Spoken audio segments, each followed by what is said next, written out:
Have you ever stopped to think that maybe it wasn't by chance that you were born into exactly this family, with these people in this city, at this point in history? Most of us like to believe that life is a series of coincidences, but what if there was a hidden purpose behind everything? Something you didn't consciously choose now, but decided before you were even born. The idea might seem unsettling.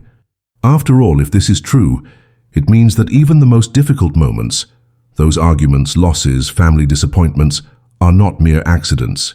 They are parts of a plan. And here's the most intriguing point. According to Manly P. Hall, one of the greatest scholars of philosophy and ancient traditions of the 20th century, the family you are reborn into is like a tailor-made classroom for your soul. An invisible school, but an extremely rigorous one. When Manly P. Hall spoke about reincarnation, he didn't treat the subject as a simple esoteric mystery. He saw in it an almost mathematical logic of life. You are not just here to enjoy the ride. You are here to fulfill a spiritual curriculum. And this curriculum includes specific tests, and the greatest of them almost always come from your own family. Think about it. No one knows your weaknesses better than those who have lived by your side since day one. But before we go deep, an uncomfortable question is worth asking. If this theory is true, why exactly this family? Why not be born into a more loving, richer, more stable home? Why do some people reincarnate into toxic environments and others into places that seem like paradises? Hall said that to understand this, we need to abandon the idea of good or bad luck and start thinking in terms of necessity. The soul does not seek comfort, it seeks growth, and growth is rarely comfortable. Imagine that before being born, you were facing a panel of possibilities. Each life option would be like a map, with challenges and rewards. The choice would not be made to please your current self, but to give your eternal self the exact experiences it needs to evolve. Thus, family is more than a group of relatives. It is a set of disguised teachers, some loving, others severe. And here's a point Hall liked to emphasize: the lost wisdom of ancient civilizations. Peoples like the Egyptians, Greeks, and Hindus believed that reincarnation was not just an automatic cycle. It was a project. There was a council, a planning before coming to Earth. Family relationships, according to them, were karmic ties, threads that connect us to people with whom we have accounts to settle or lessons to learn. Now, let's look at a practical example. Maybe you have a sibling you don't get along with, or an absent father, or an overprotective mother. At first glance, it might just seem like bad luck, but in Hall's view, each of their characteristics is a mirror of something you need to understand about yourself. The absent father can teach about autonomy. The overprotective mother can show how to break free from fear. The provoking sibling can awaken patience or firmness. It's not about them changing, it's about how you react and transform. This leads us to an important reflection. If we truly choose our family, then complaining about it is like complaining about the professor of the most important subject in the course. Maybe it's difficult, yes, but without them, the lesson would not be learned. Hall said that this perception is not meant to romanticize abuse or justify unnecessary suffering, but rather to give us internal tools to deal with them. Understanding the why can be the key to transforming the experience. The great trap is that we forget all this when we are born. We enter the world as if it were the first time, without remembering the contract we accepted. And so we spend years, sometimes decades, trying to escape from situations that we ourselves helped create. It's like a student who skips the most difficult class without realizing that it's the only one that guarantees graduation. You might be asking, but if I chose this, why don't I remember? According to Hall, forgetting is an essential part of the process. If we remembered everything, perhaps we wouldn't strive so hard to change. The challenge is only real because it seems definitive. Life demands that wisdom be earned and not just inherited. Another curious point is that, according to this view, the family also plays a role as a collective mirror. It's not just you who learns from them, they also have lessons through you. The bond is mutual. Even the relative who seems not to care about anything, or the one who hurts you, is deep down involved in this same process. Hall saw this as an intertwining of destinies. threads that cross paths over several lives, sometimes switching roles. Who is your child today might have been your parent. Who is your mother today might have been your sister. And this role switching is not random. It's as if life is a grand theatre, and with each play we change characters to experience the story from another point of view. In one life you learn about authority, in another about obedience, in one about giving, in another about receiving. The stage is the same, the family, but the play is always different. However, there's a detail that changes everything. According to Hall, having been born into this family is not a punishment, but an opportunity. And like every opportunity, it can be wasted. Many spend their whole lives blaming relatives for their own pain, without realizing that it is precisely by transforming this relationship that the soul fulfills its purpose. That's why, in his view, the biggest question is not why am I here, but what haven't I learned from them yet? When you start to see family as a mission, something changes. The grievances still exist, but they stop being the center of the story. The focus shifts to what you build from them, and that is liberating, because it means that even if your past was difficult, its meaning can still be found and used. And what if I told you that, according to Hall, many people only manage to free themselves from certain cycles of suffering when they can change their relationship with family? That it's not enough to run away, cut contact, or ignore. It's necessary to conclude the lesson, whether through understanding, forgiveness, or learning. This is perhaps one of the most uncomfortable and at the same time most transformative truths of this teaching. Now, this raises an even deeper question. How exactly does this planning happen before birth? Who decides with whom we will be born? Is there really a council or force that organizes this, or is it just the consequence of past actions? This is where the lost wisdom of ancient traditions provides answers that can completely change the way you look at your own story. According to Manly P. Hall, the preparation for birth is a much more complex process than we imagine. He describes this moment as a kind of meeting on the spiritual plane, where the soul reviews its previous history and defines the next steps. It's not a decision made on the fly. It's like an architect studying a project before laying the first stone. In this planning, three main forces come into play: the law of karma, the need for learning, and collective opportunities for evolution. The law of karma, for Hall, was not blind punishment. He insisted that karma was an educational tool, something that returns to the learner the consequences of their own actions, not to punish them, but so that they can see firsthand the effect they caused. Thus, being born into a certain family can be a way of experiencing the other side of an experience you caused in another life. If one day you were indifferent to someone's suffering, you might now have to feel what it's like to be ignored, not for revenge, but to awaken empathy. The need for learning is the second force. Here the criterion is not, who should I meet again, but what haven't I learned yet? It can be patience, compassion, discipline, humility, courage, and these qualities are rarely developed in environments where everything is easy. Hall said that mature souls rarely choose comfortable paths. They prefer challenges, as they know that is where true growth lies. It's like an athlete who doesn't train for the shortest race, but for the most grueling one, because that's what prepares them for the next level. Collective opportunities, on the other hand, refer to something even broader: the idea that we are not evolving alone, but as part of a group of interconnected souls. The family, according to Hall, is just the first layer of this group. It can be part of a larger set of people with whom you have a shared mission. Therefore, sometimes it's not just your learning that matters. It's the effect your presence will have on the destiny of everyone around you. Within this pre-birth planning, Hall mentioned a concept he called the Council of the Soul, not as a literal figure with chairs and voting members, but as a symbol for the process of alignment between what you wish to learn and what life can offer.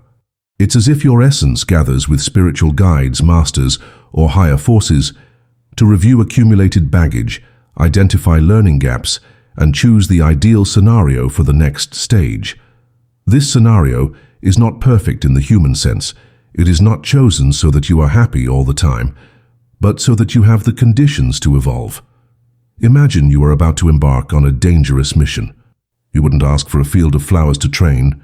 you would ask for terrain full of obstacles, because you know that's where you will acquire the necessary skill to survive the real test. Life, for Hall, works the same way. And how does this translate into the choice of parents? Hall explained that parents are like the doors through which the soul enters the world. But they are not random doors. The vibration, emotional state, genetic inheritance, and even the cultural environment in which they live directly influence the type of experience you will have. If you need to learn discipline, perhaps you will come to demanding parents. If you need to learn compassion, perhaps you will come to fragile or needy parents. It's not about them being good or bad. It's about being suitable for your training. And here's a curious point he highlighted. You don't just choose your parents, but also the historical moment. Each generation offers different challenges. Someone born in the early 20th century faced wars and scarcity. Someone born at the end of the 20th century grew up amidst technological changes and existential crises. The when is as important as the where and the with whom. All of this is part of the equation. One of the most intriguing reflections Hall proposed was this.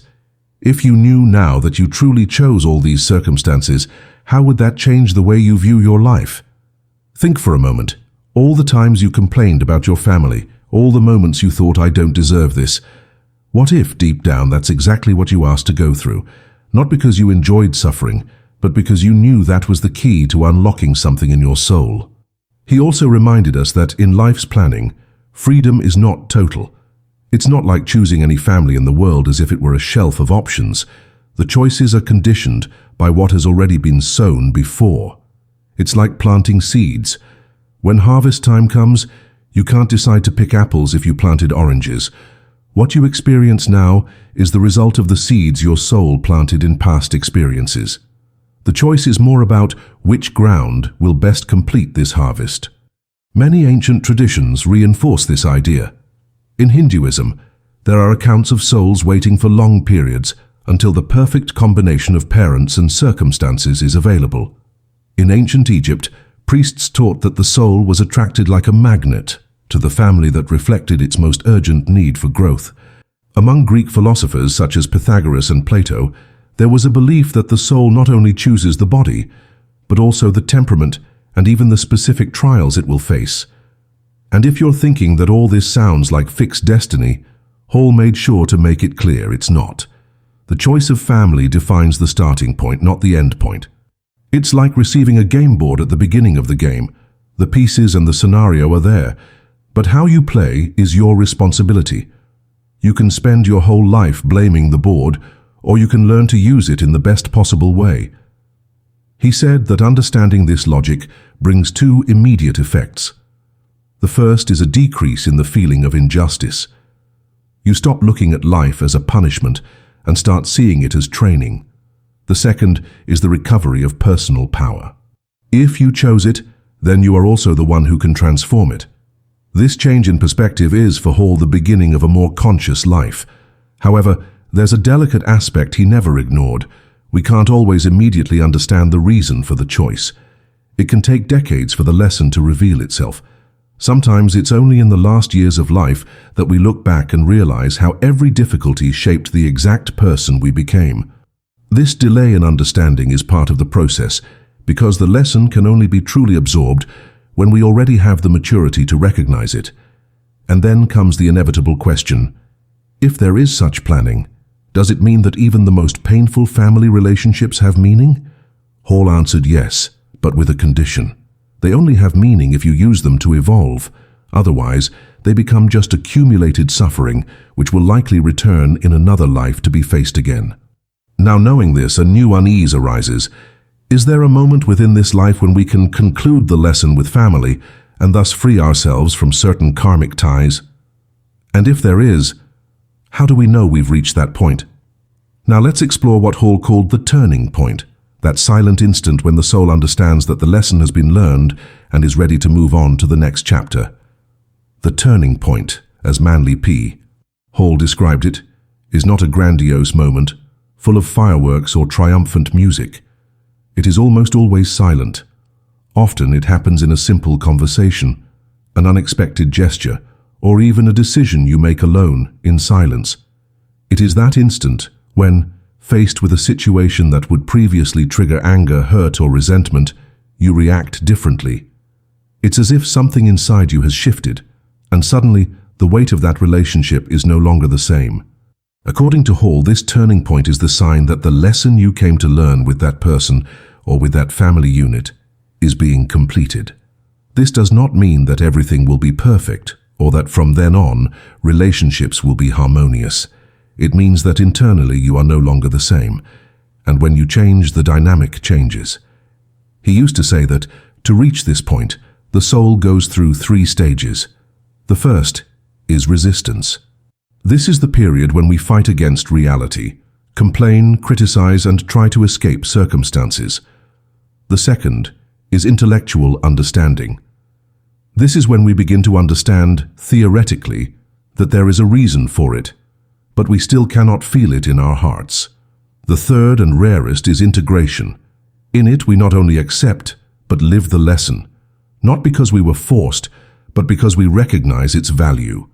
And here's a curious aspect. Sometimes the turning point happens when we finally let go of the expectation of changing the other person. Hall said that much of our family frustrations come from the effort to mold the behavior of those we love to fit our idea of right.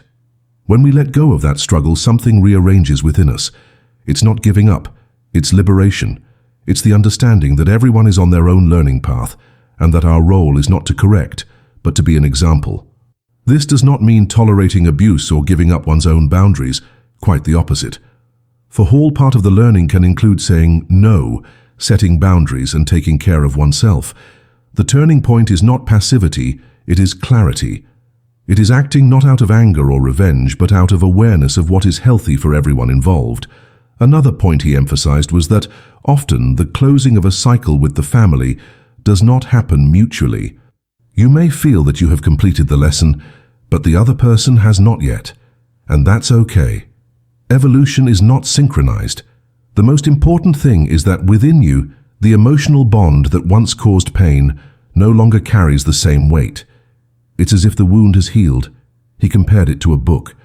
As long as we don't learn the lesson, it's as if we're stuck on the same page, rereading the same sentences, waiting for something to change. When the turning point comes, we turn the page. The story continues, but that chapter has already been written.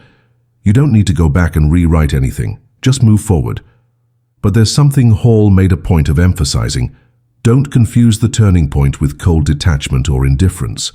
It's not about cutting ties and feeling nothing. On the contrary, it's when you can feel, but differently.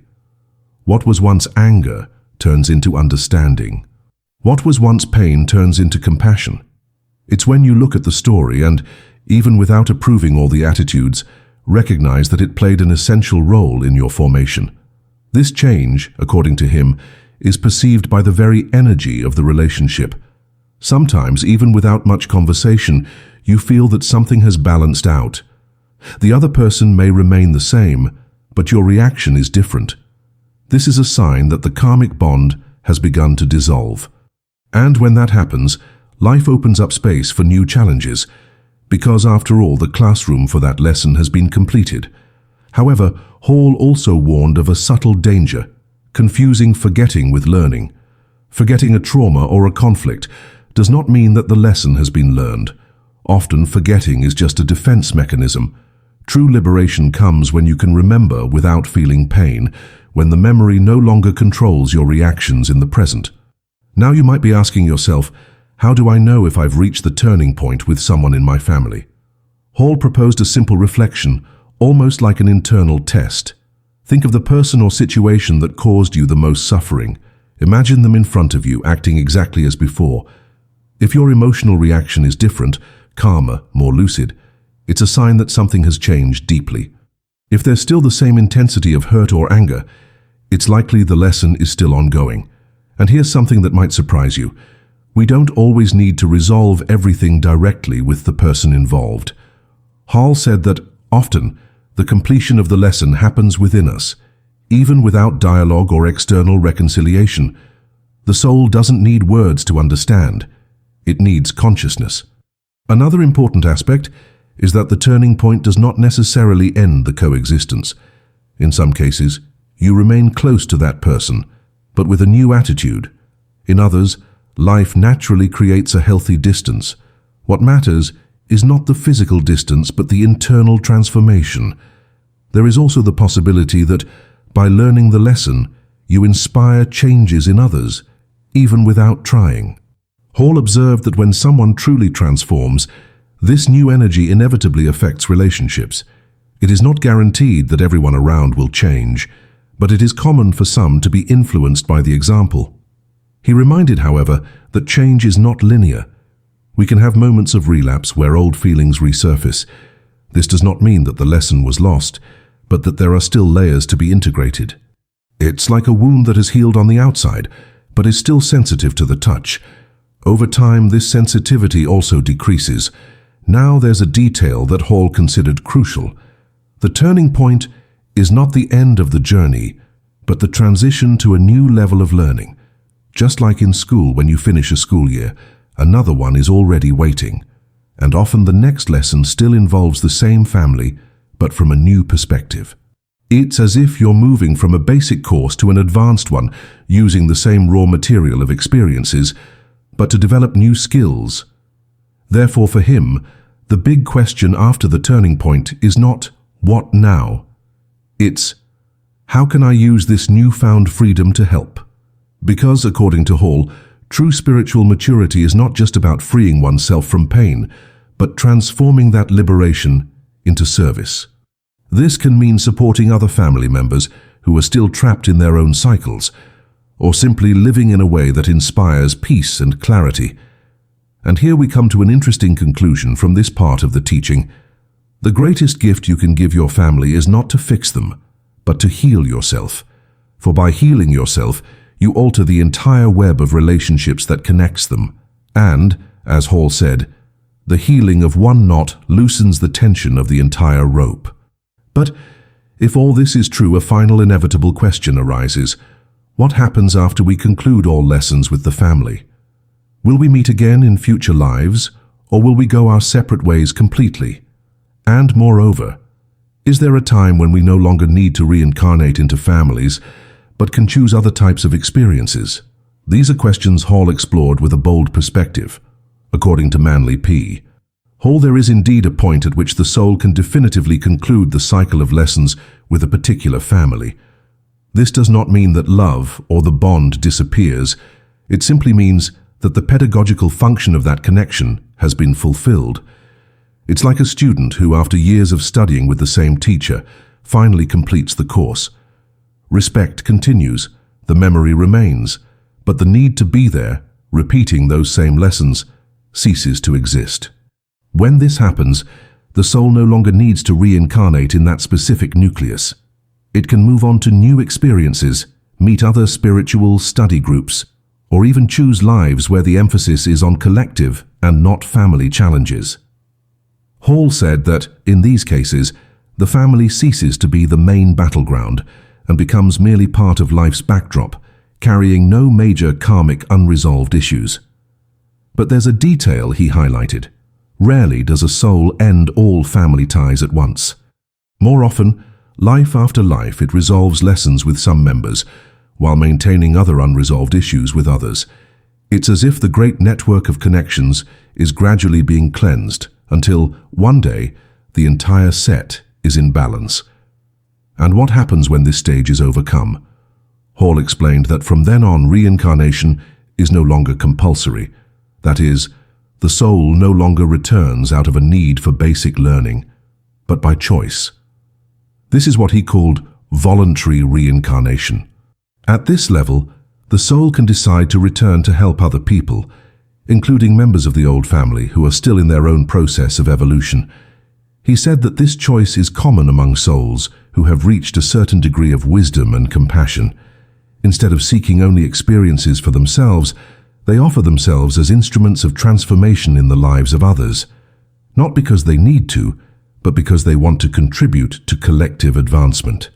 It's like a retired teacher who, even without obligation, returns to teach because they love teaching. However, Hall was clear in saying that to reach this point, one must have a much broader view of life than what we usually have. Most of us are still so involved with pain, expectations, and immediate needs that we cannot look beyond this existence.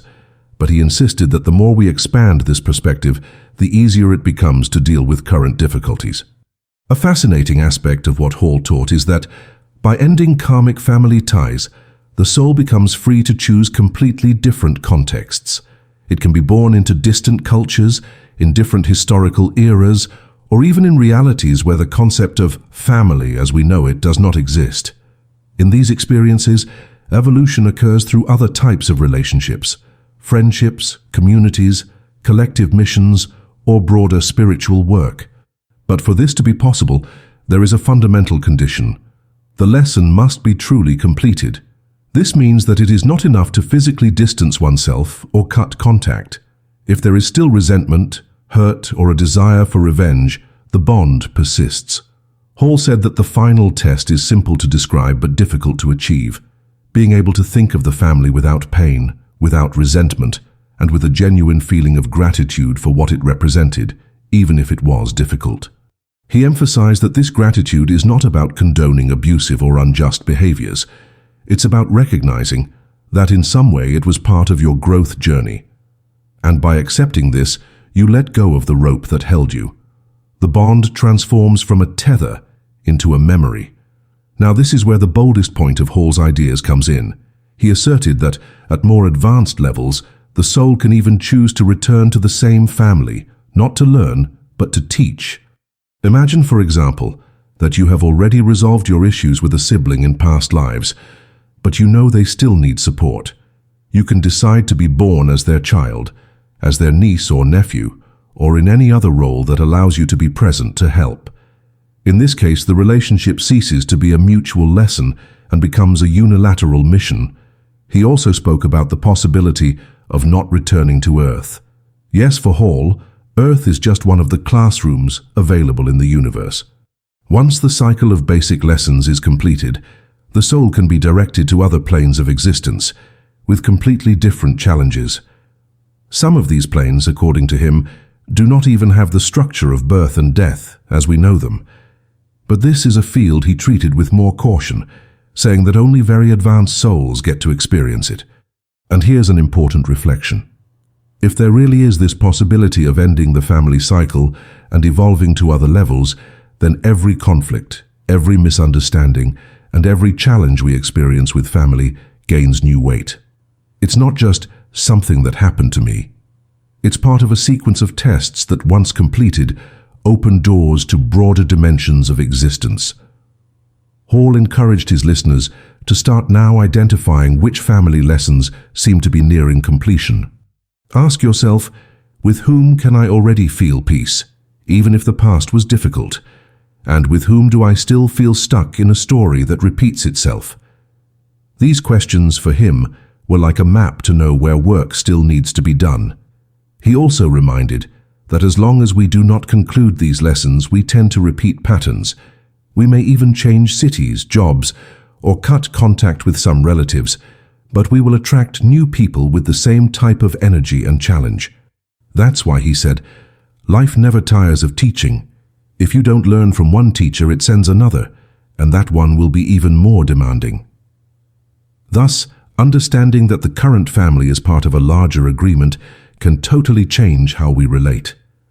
Instead of expending energy trying to escape the lesson, we can invest in completing it. This doesn't mean silently enduring everything, but acting consciously, whether through forgiveness, reconciliation, setting boundaries, or simply an internal change of perspective. And finally, Hall left a timeless reminder. You are not bound to your family. You are connected to it for the time necessary to learn what you need. After that, love remains, but the obligation dissolves. This simple and direct sentence is almost an antidote to the feeling of powerlessness that many carry. So if today you feel that your family is a burden, perhaps it is useful to remember that this burden can turn into a springboard. Every difficult situation is a chance to accelerate the end of a cycle. And by doing so, you not only free yourself, you free everyone connected to you in that bond. Because, as he said, when one knot unravels, the entire fabric breathes more freely. In the end, the true reason you reincarnated into this family, according to Manly P.